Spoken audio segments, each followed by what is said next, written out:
Now for naming with R and S. So remember with R and S, we specifically are looking at our chiral center, and we're assigning priority and identifying first if this is either an R or an S configuration.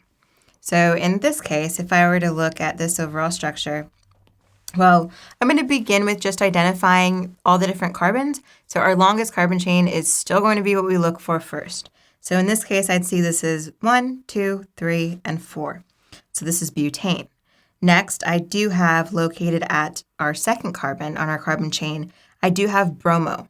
So here's bromo and located at 2. Next, we would identify what the overall configuration would be for this. So it would be S. And that's something else to note, that we would capitalize the S and the R in this case, just like we did for E and C. And we would place this in parentheses. Let's do a different type.